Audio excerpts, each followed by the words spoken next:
একটি সাম্প্রদায়িক উস্কানির মাধ্যমে বাংলাদেশে সাম্প্রদায়িক দাঙ্গা বাজানোর পরিকল্পিত পায়তারা চালানো হচ্ছে। শহীদ সাইফুল ইসলাম আলিফের হত্যাকাণ্ডের ঘটনা নির্মম, শুধু বর্বর নয় বরং ঘৃণ্য এক হত্যাকাণ্ড।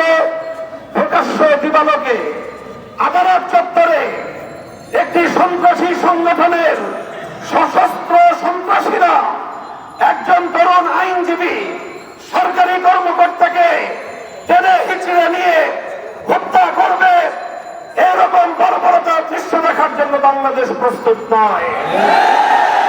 বাংলাদেশ আজ অগ্নিগর্ভ, বাংলাদেশের প্রতিটি মানুষের হৃদয়ে আজ রক্তক্ষরণ হচ্ছে। বাংলাদেশের অন্তর্বর্তীকালীন সরকারকে আমরা বলতে চাই, মানুষের এই ক্ষোভ, মানুষের হৃদয়ের রক্তক্ষরণকে আপনারা বুঝবার চেষ্টা করুন এবং যে সকল হত্যাকারী হিসেবে চিহ্নিত ঘাতকদেরকে গ্রেফতার করা হয়েছে তাদেরকেই শুধুমাত্র বিচারের আওতায় আনলে চলবে না। আমাদের স্পষ্ট দাবি হলো, এই ঘটনার নেপথ্যে যারা রয়েছে সেই নেপথ্য খুনিদেরকে বের করে মুখোশ উন্মোচন করতে হবে, তাদেরকেও বিচারের আওতায় আনতে হবে। শহীদ আলিফ হত্যাকাণ্ডের জন্য ইস্কনের স্পষ্ট মদতদাতা খুনি শেখ হাসিনাকে আসামি করে তার দেশবাসীদের বিরুদ্ধে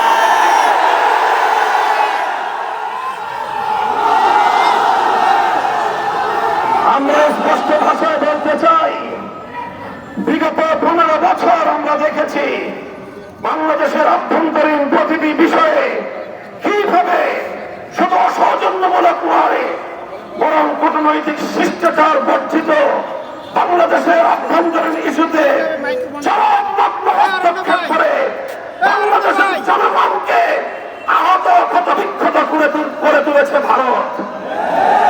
আমরা ভারত রাষ্ট্রের বাংলাদেশ নীতির তীব্র সমালোচনা করছি। ভারতকে আমরা স্পষ্ট বার্তা দিতে চাই, বাংলাদেশ নীতি পরিবর্তন করো, তোমরা বাংলাদেশ নীতি পরিবর্তন করো। বাংলার 20 কোটি মানুষ তোমাদের বিরুদ্ধে রাজপথে নামবে। বাংলাদেশ থেকে ভারতের কূটনৈতিক সম্পর্ক ছিন্ন করার জন্য দেশের মানুষ বাধ্য হবে। আমরা স্পষ্ট ভাষায় বলতে চাই, আইন শৃঙ্খলা রক্ষাকারী বাহিনীকে আমরা বলতে চাই, চিন্ময় কৃষ্ণ দাস তার তৎপরতার দ্বারা কথা দিবালোকের ন্যায় পরিষ্কার, সে ভিনদেশী গুপ্তচর হিসেবে ভূমিকা পালন করছিল। বারবার সে তার সেই প্রভুর দেশে গিয়ে সেখান থেকে নির্দেশনা নিয়ে এসে বাংলাদেশের অভ্যন্তরে নৈরাজ্য সৃষ্টি করবার পায়তারা চালিয়েছে। দিনের পর দিন, মাসের পর মাস প্রশ্রয় আশ্রয় থেকে ভারত এবং আওয়ামী লীগের যৌথ প্রযোজনায় ইসকন তৈরি করা হয়েছে। এই ইসকনকে নিষিদ্ধ করার মধ্য দিয়ে আওয়ামী লীগ এবং ভারতকে স্পষ্ট বার্তা দিতে হবে, বাংলাদেশ তোমাদের ষড়যন্ত্রের কাছে মাথা নত করবে। আমরা রক্ত দেব, আমরা জীবন দেব, আমরা লড়াই করব, বাংলাদেশের গৌরব রক্ষা করব, রক্ষা করব।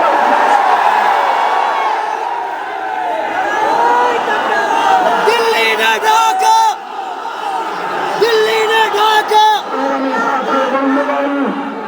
হেফাজতে ইসলামের কেন্দ্রীয় নেতৃবৃন্দ সহ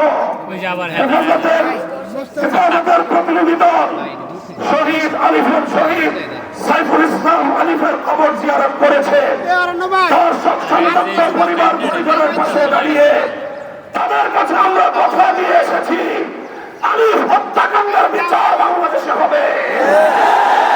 শহীদ আলিফ যে জন্য জীবন দিয়েছে, ভারতীয় আধিপত্যবাদকে বাংলাদেশ থেকে রুখে দেওয়া হবে ইনশাআল্লাহ। ভারত যদি এখনো বাংলাদেশের মানুষের পালস বুঝতে ব্যর্থ হয়, বাংলাদেশের মানুষের বিপ্লবী ক্ষমতাকে যদি ভারত নেগলেক্ট করবার চেষ্টা করে, অসম্মান করবার চেষ্টা করে, ভারত তুমি খামখাম হয়ে যাবে, পার্শ্ববর্তী কোন একটি দেশের সঙ্গে তুমি সুসম্পর্ক রক্ষা করতে পারোনি। প্রতিটি রাষ্ট্রের অভ্যন্তরীণ বিষয়ে হস্তক্ষেপ করে তুমি সার্ক অঞ্চল থেকে তুমি এক ঘরে হয়ে গিয়েছ। তোমার পাশে কোন দেশ নাই।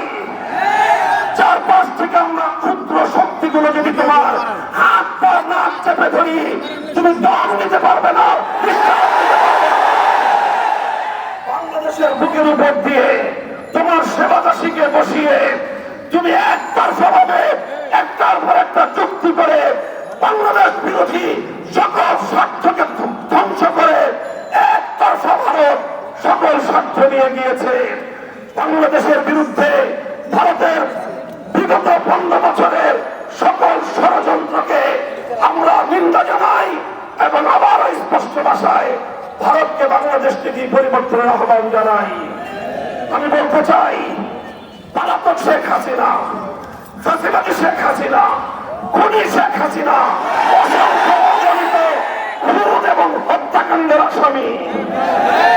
বাংলাদেশের বন্ধু রাষ্ট্রের দাবি করে তুমি বাংলাদেশের এই খুনি আসামিকে মাসের পর মাস তুমি প্রশ্রয় দিচ্ছ। আবার এখন তোমার কোলে বসে সে বাংলাদেশের ইসকনের পক্ষে সাফাই গায়। বাংলাদেশের মানুষকে এতটা দুর্বল ভাবলে ভুল করবে ভারত। অতীতে আমাদের অনেক ঐতিহ্য রয়েছে, ইতিহাস রয়েছে। আমরা ছোট হতে পারি, আমরা ভীরু কাপুরুষের দল নই। যদি আমাদের উপর যুদ্ধ চাপিয়ে দাও, যদি আমাদেরকে এভাবেই তুমি একতরফা হত্যা করবার চেষ্টা করো, যদি আমার জনপদকে আমার ভাইয়ের রক্ত দিয়ে যদি তুমি রঞ্জিত করো, তাহলে আমরা তোমার বিরুদ্ধে প্রতিরোধ করে তুলবো। আমরা সংগ্রামী সাথী ও বন্ধুগণ, হেফাজতে ইসলাম বাংলাদেশ দেশের সকল ধর্মপ্রাণ মুসলমানদের প্রতি উদাত্ত আহ্বান জানাচ্ছে। শহীদ সাইফুল ইসলাম আরিফের হত্যাকাণ্ড আমাদের স্পষ্ট বার্তা দিচ্ছে। এই হত্যাকাণ্ডের মাধ্যমে বাংলাদেশে নৈরাজ্য সৃষ্টি করে রক্তের হোলি খেলা খেলানো, এটাই হলো বাংলাদেশ বিরোধী শক্তির অভিন্ন টার্গেট। কাজেই তাদের এই ষড়যন্ত্রের পাতা ফাঁদে আমরা পা দেব না। আমরা কোনোভাবেই সহিংস কোনো কর্মসূচি পালন করব না। শান্তিপূর্ণ ভাবে টেকনাফ থেকে তেঁতুলিয়ায় আমরা তীব্র প্রতিবাদ এবং প্রতিরোধ আন্দোলন গড়ে তুলব। শান্তি হবে আমাদের হাতিয়ার, ধৈর্য হবে আমাদের সৌন্দর্য। শেষ মুহূর্ত পর্যন্ত আমরা ধৈর্য ধারণ করব। আমরা রাষ্ট্রকে বলবো, সরকারকে বলবো, চিন্ময় কৃষ্ণ দাসকে ভালোভাবে রিমান্ডে নিয়ে জিজ্ঞাসাবাদ করে বাংলাদেশ বিরোধী ষড়যন্ত্রের তথ্যগুলো তার কাছ থেকে আপনারা উদ্ধার করুন।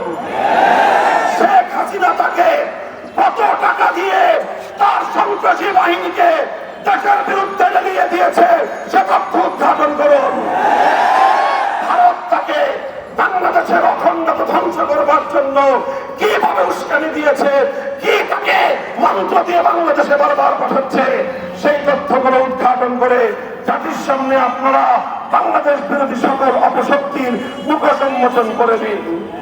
সংগ্রামী সাথী ও বন্ধুগণ, সর্বশেষ আমাদের দাবি হলো শহীদ সাইফুল ইসলাম আলির হত্যাকাণ্ডের জন্য প্রত্যক্ষ এবং পরোক্ষভাবে যারা যারা জড়িত অনতিবিলম্বে তাদেরকে আইনের আওতায় এনে দৃষ্টান্তমূলক শাস্তির ব্যবস্থা করতে হবে। সেই সঙ্গে সন্ত্রাসবাদী জঙ্গিবাদী সশস্ত্র সংগঠন হিসেবে সৌদি আরব, চায়না, মালয়েশিয়া সহ পৃথিবীর বহু রাষ্ট্রের মতো বাংলাদেশেও ইসকনকে নিষিদ্ধ করতে হবে।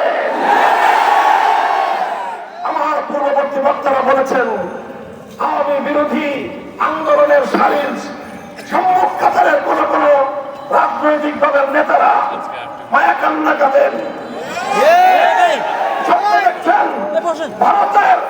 ভারতের অনুকম্প নিয়ে ক্ষমতায় যাবেন। আল্লাহর নামে শপথ করে বলতে পারি, ভারতের আর কোন লেসপেন্সার বাংলার ক্ষমতার মসনদে আসতে পারবে না।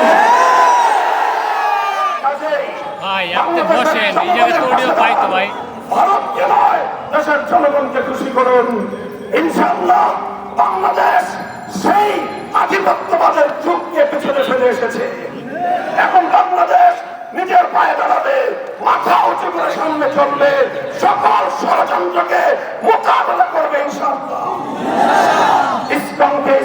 ভাষায় দাবি আমাদের নিষিদ্ধ করতে হবে। যদি এই দাবি আদায়ে সরকার অথবা বিচার বিভাগ যদি গড়িমসি করে, হেফাজতে ইসলাম বৃহত্তর কর্মসূচি দিতে বাধ্য হবে।